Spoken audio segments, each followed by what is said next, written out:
जितने भी विद्यार्थी क्लास 10 के फर्स्ट टर्म का एग्जाम दे रहे हैं और जिनका भी साइंस का जो एग्जाम है वो 28 जुलाई को होने वाला है, तो उनका जो ओरिजिनल प्रश्न पत्र है, ठीक है, उस ओरिजिनल प्रश्न पत्र को हम इस वीडियो में आप लोग के बीच लेकर आ चुके हैं। तो जितने भी क्लास 10 के विद्यार्थी हैं वो वीडियो में अंत तक बने रहेंगे और जितने भी क्लास 10 के आपका मित्र हैं, साथी है, सभी के पास इस वीडियो को आप लोग पहुँचा देंगे, ठीक है, क्योंकि बिल्कुल ये ओरिजिनल प्रश्न पत्र है और हम आप लोग के बीच ओरिजिनल प्रश्न पत्र ही लेकर आते हैं। तो इस वीडियो में भी आप लोग के लिए हम ओरिजिनल प्रश्न पत्र को लेकर आए हैं और इसमें जितना भी ऑब्जेक्टिव है सारा का आंसर करवाने वाले हैं, साथ ही साथ आपको बताएंगे कि इसका जो पीडीएफ है और इसका जो पूरा आंसर की आपको कहां से मिलने वाला है, ठीक है। तो वीडियो में आप लोग अंत तक बने रहिएगा और जो भी विद्यार्थी लोग अभी तक पहली बार देख रहे हैं और चैनल को सब्सक्राइब नहीं किए हैं तो चैनल को सब्सक्राइब करके भी बेल आइकन को प्रेस कर लीजिएगा ताकि आने वाले जो हर एक सब्जेक्ट का वीडियो है आप लोग के पास सबसे पहले पहुंचे और हर एक एग्जाम का आप लोग के पास सबसे पहले पहुंचे। तो आप लोग चैनल को अवश्य सब्सक्राइब कर लीजिएगा। तो चलिए हम लोग चलते हैं अब प्रश्न की ओर। तो देख सकते हैं आप लोग 2 घंटा 45 मिनट आपका साइंस के पेपर में टाइम मिलने वाला और 80 मार्क्स का एग्जाम होगा और 20 मार्क्स का आपका प्रैक्टिकल होता है, सभी विद्यार्थियों को मालूम होगा।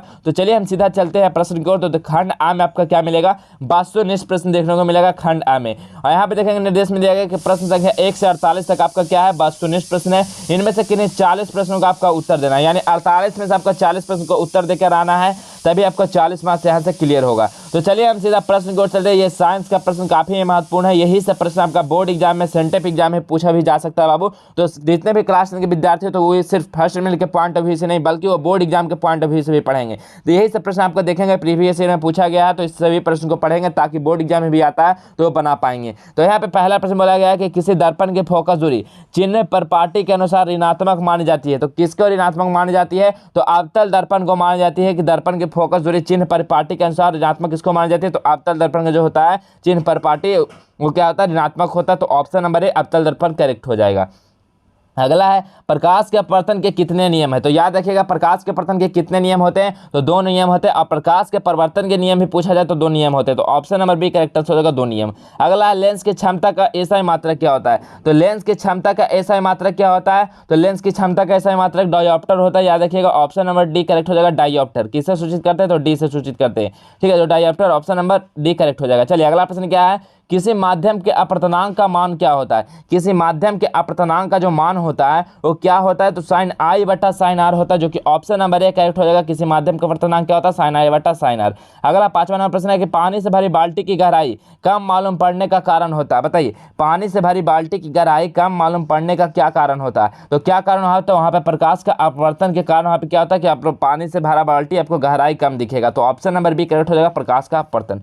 अगला प्रश्न निम्नलिखित में से किस लेंस के अभिसारी लेंस कहते हैं। बताइए निम्नलिखित में से किस लेंस को हम लोग अभिसारी लेंस के नाम से जाना जाता है। तो कौन सा लेंस अभिसारी लेंस के नाम से जाना जाता है, तो ऑप्शन नंबर बी करेक्ट हो जाएगा, उत्तल लेंस को। और अपसारी लेंस किसके नाम से जाना जाता है, तो अवतल लेंस को। याद रखिएगा तो यहाँ पे अभिसारी है तो उत्तल करेक्ट हो जाएगा, ऑप्शन नंबर बी हो जाएगा।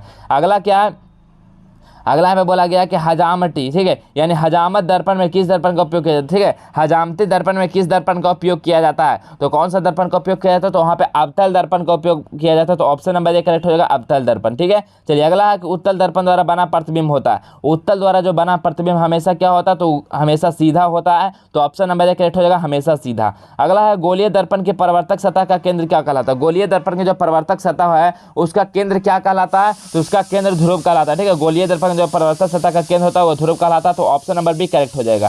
अगला है एक प्रकाश किरण एक समतल दर्पण पर लंबवत आपतित होती है तो परिवर्तन कोण का मान होगा। बताइए एक प्रकाश किरण एक समतल दर्पण पर लंबवत आपतित होती है तो परिवर्तन कोण का मान कितना होता है, तो कितना होता है, तो यहाँ पे 0 डिग्री होता है। ऑप्शन नंबर डी करेक्ट हो जाएगा, 0 डिग्री। अगला क्या बोला कि निम्नलिखित में से किसका अपवर्तनांक सबसे कम होता है। बताइए निम्नलिखित में से किसका जो अपवर्तनांक होता है वो सबसे कम होता है, तो सबसे कम किसका होता है, तो तारपीन का तेल का सबसे कम अपवर्तनांक होता है। ऑप्शन नंबर सी करेक्ट हो जाएगा, तारपीन का तेल। अगला है निम्नलिखित में से कौन सा पदार्थ लेंस बनाने के लिए प्रयुक्त नहीं किया जाता। बताइए इसमें से कौन सा पदार्थ है जो लेंस बनाने के लिए उपयोग नहीं किया जाता, जल, कांच, प्लास्टिक, मिट्टी। तो कौन सा नहीं किया जाता, तो यहाँ पे मिट्टी का उपयोग नहीं किया जाता लेंस बनाने के लिए। तो option number D correct answer हो जाएगा, मिट्टी। अगला प्रश्न हम लोग देखेंगे। अगला प्रश्न क्या बोला गया है, अगला प्रश्न बोला गया बाबू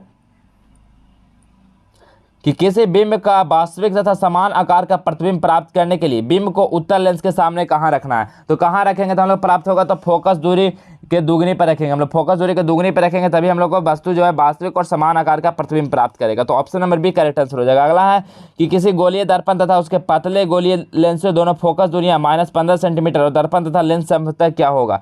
तो कौन सा हो जाएगा, तो यहाँ पे 14 का सही आंसर क्या हो जाएगा बाबू, तो 14 का जो सही आंसर हो जाएगा ऑप्शन नंबर ए हो जाएगा, दोनों अवतल होगा। ठीक है, तभी यहाँ पे -15 फोकस दूरी इसका आएगा। तो option number A correct answer हो जाएगा। अगला क्या है कि कहाँ पर स्थित होने, लिखा गया कहाँ पर स्थित होने से वस्तु का प्रतिबिंब अवतल दर्पण के फोकस पर बनता है।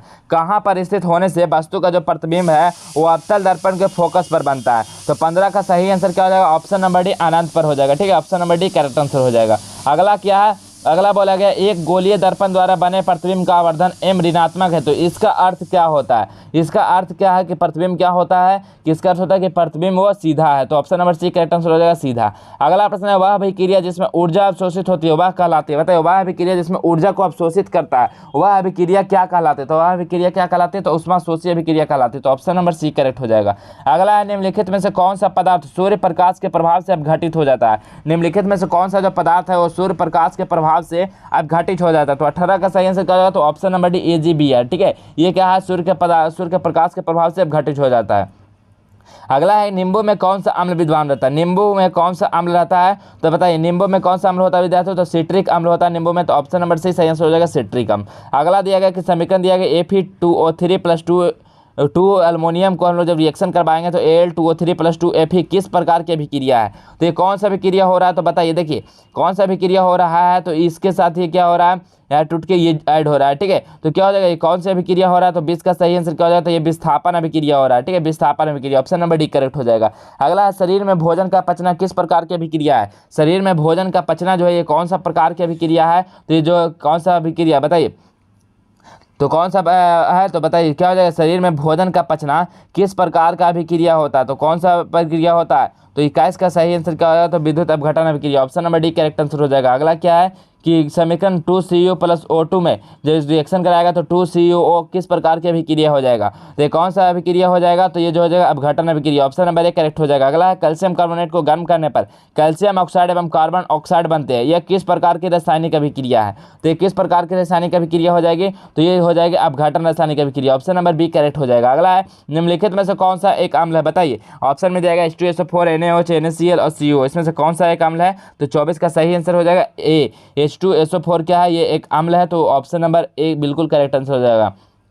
ठीक है, H2SO4 क्या होता है, सल्फ्यूरिक अम्ल होता है। अगला क्या है, 25 नंबर क्या है, 25 नंबर प्रश्न बोला गया 1 बिलियन को नीले लिटमस पत्र को लाल कर देता है। तो बिलियन होगा क्या होगा, बताइए 1 बिलियन क्या है जो नीले लिटमस पत्र को लाल कर देता है, तो वो बिलियन क्या हो जाएगा, तो बिलियन किस चीज़ का होगा, तो बिलियन होगा अम्ल होगा। ठीक है, तब वो नीले लिटमस को लाल कर देगा। तो option number A correct answer हो जाएगा अम्ल। अगला है उपचयन अपचयन अभिक्रिया में होता है। आप उपचयन और अपचयन अभिक्रिया में क्या होता है, तो यहाँ पे सिर्फ उपचयन होता है। तो option number A correct answer हो जाएगा। अगला है कि संतुलित रासायनिक समीकरण किस सिद्धांत पर आधारित होता है। संतुलित रासायनिक समीकरण जो है ये किस सिद्धांत पर आधारित होता है। तो 27 का सही आंसर क्या हो जाएगा कि द्रव्यमान संरक्षण के सिद्धांत पर आधारित होता है। तो option number B correct answer हो जाएगा द्रव्यमान संरक्षण सिद्धांत पे। अगला है निम्नलिखित धातुओं में कौन कॉपर सल्फेट के विलयन पे कॉपर को विस्थापित नहीं कर सकता। बताइए निम्नलिखित में से कौन धातु है जो कॉपर सल्फेट के विलयन पर कॉपर को विस्थापित नहीं कर सकता है। तो 28 का सही आंसर क्या हो जाएगा, ऑप्शन नंबर बी हो जाएगा लोहा। ठीक है, ऑप्शन नंबर बी करेक्ट हो जाएगा। चलिए नेक्स्ट प्रश्न को हम लोग बढ़ने से पहले हम लोग चलते हैं इसका PDF आपको किस तरह से और कहाँ पे मिलने वाला, किस तरह से आपको डाउनलोड करना। तो आप लोग ध्यान पर बने रहेंगे तभी आप लोग से डाउनलोड हो पाएगा। तो सबसे पहले आप लोग क्या करना, आपके पास अगर गूगल या क्रोम ब्राउजर है उसको पहले आप लोग ओपन। तो देखिए आप लोग गूगल या क्रोम ब्राउजर को ओपन करेंगे और जस्टो एजुकेशन लिखकर सर्च करेंगे। जैसे ही जस्टो एजुकेशन लिखकर सर्च करेंगे तो आप लोग देख पाएंगे justoeducation.com का वेबसाइट मिलेगा, इस वाले पे क्लिक कर लेंगे। इसमें जैसे ही आप लोग क्लिक करते हैं तो क्लिक करने के बाद आप लोग जस्टो एजुकेशन का वेबसाइट खुल जाएगा। तो यहाँ पे देखिए ज्वाइन नाउ आ रहा है बटन, तो टेलीग्राम ग्रुप का आप लोग जरूर ज्वाइन कर जाएगा। तो यहाँ से टेलीग्राम ग्रुप को ज्वाइन कर सकते हैं। उसके बाद जब ऊपर को चलेंगे तो यहाँ लेफ्ट साइड में आप लोग मिलेगा क्लास 10th ऑल सब्जेक्ट का 3rd नंबर पे एक सेक्शन। इस वाले सेक्शन पे आप लोग क्या करेंगे, क्लिक करेंगे। क्लास 10th ऑल सब्जेक्ट वाले पे क्लिक करेंगे। नीचे को हम लोग चलेंगे तो यहाँ पे देख पाएंगे class 10th first terminal exam 2023 all question paper download. इस वाले लिंक पे क्या करना है, क्लिक कर देना। इस पर जैसे ही विद्यार्थी लोग क्लिक करेंगे और नीचे को आएंगे तो देख सकते हैं यहाँ पे सभी जितना भी ओरिजिनल प्रश्न पत्र है उसका PDF और आंसर की आप लोगों को यहाँ से डाउनलोड होने वाला। तो यहाँ सभी चीज़ को पढ़ेंगे और नीचे को जब आएंगे तो यहाँ पे देख सकते हैं कि ऑल सब्जेक्ट, ठीक है, यहाँ सभी सब्जेक्ट का क्वेश्चन पेपर डाउनलोड करने के लिए नीचे दिए गए लिंक पे क्लिक करना। तो यहाँ पे डाउनलोड का लिंक दिया गया, उस वाले डाउनलोड लिंक पे क्लिक करके आप लोग क्वेश्चन पेपर को डाउनलोड करेंगे और साथ ही साथ उसका आंसर भी आप लोग को यहीं पे मिलने वाला है। तो फटाफट जाइए और डाउनलोड कर लीजिए। आप लोग टेलीग्राम चैनल को जरूर ज्वाइन कर लीजिएगा क्योंकि उसका PDF भी आपको वहाँ पे भी दिया जाता है, तो आप लोग को कोई भी परेशानी नहीं होने वाला, तो आप लोग उसको भी ज्वाइन जरूर कर लीजिएगा। तो चलिए हम चलते हैं अब नेक्स्ट प्रश्न की ओर। आप लोग को इतना सारी बातें समझ में आ गया होगा। तो चलिए हम नेक्स्ट प्रश्न क्या है, 29 नंबर प्रश्न बोला गया, क्या बोला गया कि लौह चूर्ण पर तनु हाइड्रोलिक अम्ल डालने से क्या होता है। लौह चूर्ण पर जब हम लोग तनु हाइड्रोलिक अम्ल डालेंगे तो क्या होता है, तो यहाँ पे क्या होता है, हाइड्रोजन गैस एवं आयरन क्लोराइड बनता है। तो ऑप्शन नंबर 29 का करेक्ट आंसर हो जाएगा। अगला क्या दिया गया कि अगला बोला गया कि अभिक्रिया CuO+H2O का अभिक्रिया कराने पर CuH2O में किसका अब उपचयन हो रहा है। तो किसका यहाँ पे उपचयन हो रहा है, तो देखेंगे तो CuO का क्या हो रहा है, यहाँ पे CuO का क्या हो रहा है, उपचयन हो रहा है। तो ऑप्शन नंबर 1 करेक्ट आंसर हो जाएगा उपचयन। अगला हो जाएगा BaCl2 + Na2SO4 में देखिए रिएक्शन करके बना रहा है BaSO4 + 2NaCl, किस प्रकार की अभिक्रिया हो जाएगी। तो कौन सी अभिक्रिया हो जाएगी, 33 का सही आंसर क्या है बाबू, 33 का ये विस्थापन अभिक्रिया हो रहा है, क्योंकि इसका वाला उसमें ऐड हो रहा है, उसका वाला उसमें ऐड हो रहा है, तो विस्थापन अभिक्रिया option number B correct answer हो जाएगा विस्थापन। अगला है कि चिप्स की थैली में कौन सी गैस भरी जाती है। ये सब प्रश्न आपको बोर्ड एग्जाम में भी पूछा गया है, तो आप लोग देख सकते हैं प्रीवियस ईयर क्वेश्चन को उठाकर, तो इसलिए बोलते हैं सभी लोग इसको बोर्ड एग्जाम के पॉइंट ऑफ व्यू से भी पढ़ेंगे, ठीक है। ये तो फर्स्ट में आपका आया हुआ ही है, तो आप लोग इसको याद भी कर लें ताकि बोर्ड एग्जाम में भी आप लोग को काम दे। चिप्स की थैली में कौन सी गैस भरी जाती है, तो बताइए चिप्स की थैली में कौन सी गैस होती है, तो नाइट्रोजन गैस होती है। Option number B correct answer हो जाएगा नाइट्रोजन। अगला मानव हृदय में कितने कोष्ठक होते हैं, तो मानव हृदय में कितने कोष्ठ होते हैं विद्यार्थी, तो 4 कोष्ठ होते हैं। याद रखिए कितने होते हैं, तो 4 कोष्ठ होते हैं। Option number D correct answer हो जाएगा। अगला हम लोग देखते हैं, अगला क्या है, अगला बोला गया कि मानव में वृक्क एक तंत्र का भाग है जो संबंधित होता है। बताइए मानव में वृक्क एक तंत्र का भाग है जो किससे संबंधित होता है, तो संबंधित होता है वो परिवहन से, ठीक है। वो किससे संबंधित, परिवहन से नहीं, वो किससे संबंधित होता है, तो उत्सर्जन से होता है। तो option number C correct answer हो जाएगा उत्सर्जन से होता है। अगला हम लोग प्रश्न देखते हैं, तो अगला प्रश्न बोला गया कि पाइरूवेट, ठीक है, यहाँ पे क्या बोला गया, पाइरूवेट के विखंडन से कार्बन डाइऑक्साइड जल तथा ऊर्जा देता है, यह क्रिया क्या होती है, तो ये क्रिया क्या कहलाती है, तो ये क्रिया हम लोग को माइटोकॉन्ड्रिया में होता है, ठीक है। Option number B correct answer हो जाएगा माइटोकॉन्ड्रिया। अगला पादप में जाइलम उत्तरदायी होता है। पादप में जाइलम किसके लिए उत्तरदायी होता है, तो किसके लिए होता है, तो जल में परिवहन के लिए जाइलम उत्तरदायी होता है। तो ऑप्शन नंबर ए करेक्ट हो जाएगा जल में वहन के लिए। चलिए अगला क्या, स्वपोषी पोषण के लिए आवश्यक है। स्वपोषी पोषण के लिए क्या आवश्यक होता है, तो स्वपोषी पोषण के लिए क्या आवश्यक होता है, तो उसको कार्बन डाइऑक्साइड और जल भी जरूरत होता है, क्लोरोफिल भी होता है और सूर्य का प्रकाश भी, यानी तीनों जरूरी होता है स्वपोषी पोषण के लिए। तो option number D correct answer हो जाएगा, इनमें सभी हो जाएगा। चलिए अगला हम लोग देखते हैं, अगला क्या है, अगला बोलेगा कि अमीबा द्वारा भोजन का पचना, ठीक है। अमीबा द्वारा भोजन का ग्रहण करना, ठीक है, अमीबा द्वारा भोजन का ग्रहण करना ये क्या किसके द्वारा होता है, तो 38 का सही आंसर क्या हो जाएगा, वो दांत किसके द्वारा होता है, अमीबा अपना भोजन किसके द्वारा ग्रहण करता है, तो ये कुटपाद द्वारा करता है। किसके द्वारा करता है, कुटपाद द्वारा। तो ऑप्शन नंबर सी सही आंसर हो जाएगा कुटपाद द्वारा। अगला क्या है, आवासीय अवावीय श्वसन की प्रक्रिया कहाँ पूर्ण होती है। अवावीय श्वसन जो होता है इसका प्रक्रिया जो कहाँ पूर्ण होती है, तो किस 39 का सही आंसर क्या हो जाएगा, तो कोशिका द्रव में होती है। ऑप्शन नंबर 1 करेक्ट आंसर हो जाएगा कोशिका द्रव, ठीक है। अगला प्रश्न है कि मांसाहारी जंतुओं की छोटी आंत की लंबाई शाकाहारी जंतुओं की तुलना में होती है। शाकाहारी जंतुओं की तुलना में मांसाहारी जंतुओं की छोटी आंत कितना क्या होता है, तो 40 का सही आंसर क्या होता है, छोटा होता है, ठीक है, छोटा होता है। ऑप्शन नंबर 1 करेक्ट आंसर हो जाएगा छोटा होता है। इसी प्रकार आप लोग देखिए 40 प्रश्न को आप लोग बनाना है, तो इसी प्रकार आपका सारा प्रश्न आप लोग यहाँ पे देखने को मिल जाएगा। तो अगर आपको इसका PDF चाहिए तो आप लोग को हम बता दिए, जाइए फटाफट वहाँ से PDF को डाउनलोड कीजिए और सारे आंसर को आप लोग डाउनलोड कीजिए। ऐसे आप लोग एग्जाम में 40 प्रश्न बनाना है, तो आप लोग 40 प्रश्नों का हम यहाँ पर आंसर करवा दिए, तो आप लोग को कोई भी दिक्कत होने वाला नहीं है। और आप लोग चैनल को सब्सक्राइब कर लेंगे, क्योंकि इसके बाद आपका जस्ट आने वाला है साइंस का सब्जेक्टिव का, आपका यहाँ पे सब्जेक्टिव का आंसर के, तो आप लोग उसको भी आप लोग के पास सबसे पहले पहुंचे, तो आप लोग उस वीडियो को भी आप लोग जरूर देखेंगे, ठीक है। तो वीडियो अच्छा लगे तो वीडियो को लाइक कर दीजिएगा और जितने भी क्लास 10 के छात्र हैं सभी के पास सब इस वीडियो को शेयर कर दीजिएगा। तो चलिए हम इसी प्रकार मिलेंगे नेक्स्ट और नए वीडियो में, तब तक के लिए इतना ही। जय हिंद।